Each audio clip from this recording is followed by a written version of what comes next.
Os princípios que norteiam disciplinas, tais como a geomancia, a geometria sagrada, a magia ou a eletrônica, estão fundamentalmente ligados à natureza do universo.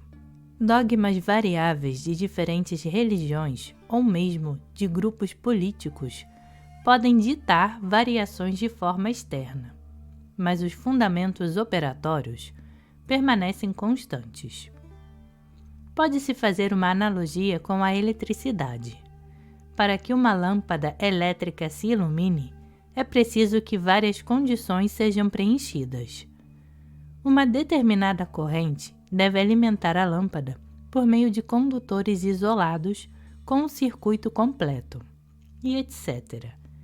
Essas condições não são negociáveis. Se algo não estiver correto, a lâmpada não acenderá. Os técnicos de todo o mundo devem conhecer os princípios fundamentais. Caso contrário, falharão. Esses princípios transcendem as considerações políticas ou sectárias. Executado acertadamente, o circuito funcionará igualmente bem num Estado comunista, sob uma ditadura militar ou num país democrático, até mesmo em outro planeta. Da mesma maneira, os princípios norteadores da geometria sagrada transcendem as considerações religiosas sectárias. Como uma tecnologia que tem o objetivo de reintegrar a humanidade no todo cósmico. Ela funcionará como a eletricidade, para todas as pessoas que observarem os critérios, não importa quais sejam os seus princípios ou propósitos. A aplicação universal dos princípios idênticos da geometria sagrada em lugares separados no tempo, no espaço e por crenças diferentes, atesta sua natureza transcendental. Assim, a geometria sagrada foi aplicada nos templos pagãos do Sol, nos relicários de Ísis, nos tabernáculos de Jeová, nos santuários de Marduk, nos santuários erigidos em honra dos santos cristãos, nas mesquitas islâmicas e nos mausoléus reais e sagrados. Em todos os casos, uma cadeia de princípios imutáveis conecta essas estruturas sagradas.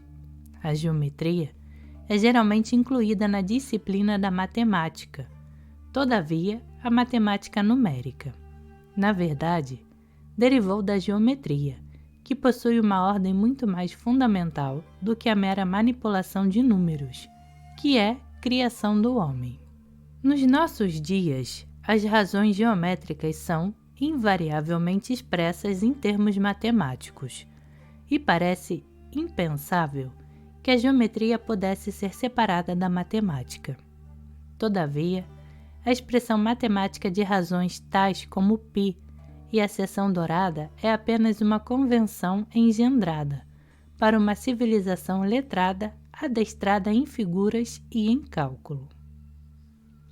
Dizendo respeito, em primeiro lugar, às razões e às relações, a expressão da geometria em termos de números pertence a um período posterior do seu desenvolvimento. A complexa geometria do Egito Antigo, que habilitou arquitetos e geômetras a medir o tamanho exato do país, estabelecer indicadores geodésicos e erigir vastas estruturas como as pirâmides, era uma arte prática, que implicava no seu relacionamento com o número. Os geômetras gregos, cujo conhecimento eles próprios admitiam provir dos egípcios, continuaram no nível prático, e não se aventuraram nos reinos da matemática complexa, que só existe para provar aquilo que já se conhece. De fato, foi só no século XVII, com a ascensão do culto particularmente europeu protestante à ciência, que o cálculo preciso dos números irracionais tornou-se uma preocupação urgente. A interpretação da geometria em termos de relações numéricas é uma racionalização intelectual posterior de um sistema natural para a divisão do espaço. Tal interpretação surgiu com o divórcio entre a geometria e o corpus de ciência magia e metafísica, que agora se conhece pelo nome de religião antiga. Muitas razões de comprimento, como por exemplo as raízes quadradas da maioria dos números inteiros, não podem ser expressadas em termos de números inteiros, e assim só podem ser apropriadamente descritas em termos geométricos. Da mesma maneira, a divisão do círculo em 360 unidades, conhecidas como graus no sistema babilônico convencional, não é absoluta. Embora seja geometricamente derivada, é apenas uma questão de conveniência. O número, todavia, tal como expresso nas dimensões sagradas dos edifícios santificados, tem sido frequentemente usado para camuflar a sua geometria sagrada subjacente. O tabernáculo hebraico e o templo escrito na Bíblia, e também as dimensões da capela do King's College em Cambridge, são tidos como medições que podem ser interpretadas pelos cognoscenti em termos de geometria mística. O rei Henrique IV só poderia conceber a forma da sua capela em Cambridge em termos de medidas que não divulgassem os mistérios maçônicos aos não iniciados. Reginald L., seu mestre maçom, teve de desenhar as dimensões como um plano que determinasse a geometria ad triangulum, inerente àquelas dimensões. Por ser a geometria uma imagem de estrutura do cosmos, ela pode ser facilmente utilizada como um sistema simbólico para a compreensão de várias estruturas do universo. Essa função simbólica é exemplificada por um instrumento científico pouco conhecido, que foi usado nos tempos pré-coloniais para ensinar aos meninos polinésios os fundamentos da navegação. Embora os polinésios não tenham possuído nenhum dos instrumentos agora tidos como necessários à navegação, o sextante, o compasso e o cronômetro, eles eram capazes de viajar regularmente através de grandes extensões do oceano e chegar aos seus objetivos, valendo-se das estrelas e de outras características físicas, como a presença de bancos de nuvens sobre a Terra. Os navegadores polinésios podiam detectar a presença de ilhas, mas o método mais útil era a leitura das ondas. Assim, como qualquer outro objeto marítimo, uma rocha, por exemplo, exercerá um efeito sobre o padrão das ondulações. Também a presença de uma ilha, em escala muito maior, causará padrões de difração nas ondas a muitas milhas de distância. A ciência do reconhecimento das ondas era ensinada aos meninos por meio de um sistema mnemônico, o matang. Em sua forma característica, esse instrumento, composto de varetas dispostas num padrão geométrico preciso, apresentava aos discípulos todos os padrões básicos que as ondas formam quando são dobradas pela Terra. Da mesma maneira, todos os padrões geométricos refletem, além disso, verdades que estão muito além das nossas simples derivações, mesmo os complexos relacionamentos com outras geometrias. A estrutura deles está em harmonia com o universo e com todas as formas físicas, estruturais e psicológicas que constituem a sua unicidade. Desde os tempos mais antigos, a geometria foi inseparável da magia. Mesmo os riscadores de pedra mais arcaicos têm forma geométrica. Eles apontam para um sistema notacional e invocacional praticado por algum antigo sacerdócio. Pelo fato de as complexidades e as verdades abstratas expressas pela forma geométrica só poderem ser explicadas como reflexos das verdades mais íntimas da substância do mundo, elas eram consideradas como mistérios sagrados da ordem mais elevada e eram ocultadas dos olhos profanos. Um conhecimento especial era exigido para se desenhar tais figuras, e a sua importância mística era ignorada pelas massas sem instrução. Os conceitos complexos eram transmitidos de um iniciado a outro por meio de símbolos geométricos individuais ou combinações deles, sem que o ignorante nem ao menos suspeitasse de que estava ocorrendo uma comunicação. Como o sistema moderno de símbolos secretos empregado pelos ciganos, eles deveriam constituir-se em enigmas embaraçosos para o curioso. Toda forma geométrica está investida de significado psicológico e simbólico. Assim, tudo aquilo que é feito pelas mãos do homem e que incorpora esses símbolos de uma maneira ou de outra, torna-se um veículo para as ideias e as concepções corporificadas em sua geometria.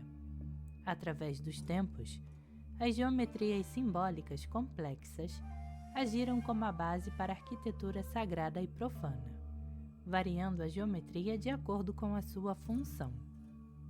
Algumas geometrias continuam sendo ainda hoje poderosas imagens arquetípicas da fé. Logo ocorre à nossa mente como símbolo do judaísmo o hexagrama.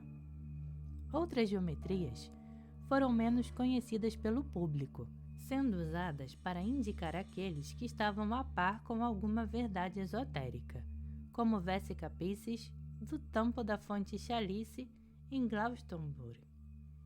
Outras, todavia, estão ocultas nas profundezas dos artefatos místicos, ou até mesmo nas brincadeiras das crianças.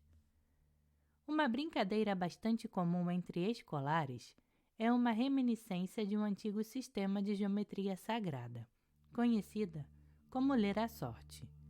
O jogo envolve a dobradura de um quadrado de papel de uma determinada maneira.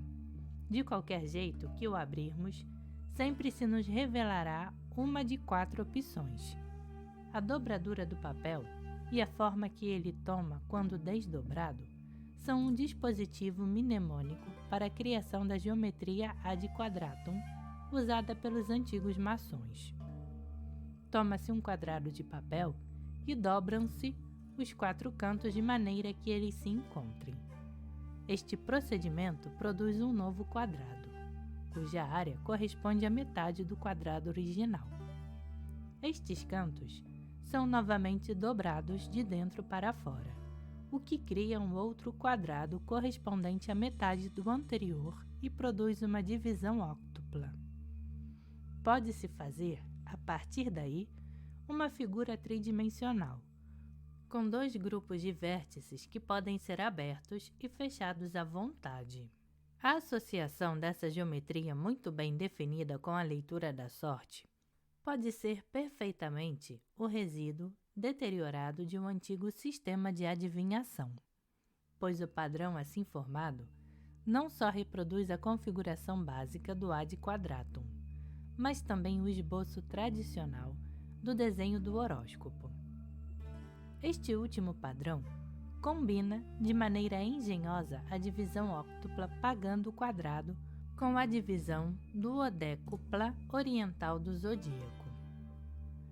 O uso de formas geométricas é bastante conhecido na magia ritual, tanto para evocação de espíritos e poderes, quanto para a proteção do mágico contra suas cortesias malévolas. Cada espírito tem tradicionalmente um sigilo ou padrão geométrico associado ao seu nome, por meio do qual, com conjuras e rituais apropriados, ele pode ser contactado. Muitos desses sigilos são expressões geométricas dos nomes e são produzidos pelo traçado de números equivalentes às letras sobre quadrados mágicos. A determinação dos números equivalentes aos nomes é conhecida como gematria. Nos alfabetos grego e hebraico, cada um dos caracteres representa não só um som, mas também um equivalente numérico. Assim, o nome Israel poderia ser escrito em hebraico da seguinte maneira: Yod, Shin, Resh, Aleph, Lamed. Esses caracteres têm o equivalente numérico 10, 300, 200, 1, 30, igual 541. Uma convenção da gematria permite, assim, que outras palavras de valor numérico equivalente possam ser usadas como seus substitutos. Os cabalistas, durante muitos séculos, estudaram o significado oculto do livro de Isaías segundo esses critérios. A substituição de uma palavra por outra pode ser usada como um método oculto de comunicação que elimina a necessidade de se usar um nome que tenha poderes especiais próprios. Também é possível traçar esquemas a partir das posições ocupadas pelos números nos quadrados mágicos. Assim, o nosso exemplo, Israel, esquematizado sobre o quadrado mágico do Sol, cria um sigilo específico que pode ser depois transferido para os utensílios mágicos e etc. Onde quer que a geometria tenha sido usada, consciente ou inconscientemente, o seu simbolismo ainda se faz presente. Através de todo o universo conhecido, a função da sua geometria é um valor imutável da existência transitória. Os artistas e os mágicos reconheceram essa qualidade transcendental e, em consequência, constituíram a base imutável sobre a qual está apoiado o tecido da cultura. Através de toda a história registrada, o geômetra trabalhou silenciosamente em sua arte, fornecendo a matriz interna sobre a qual se baseiam as formas externas.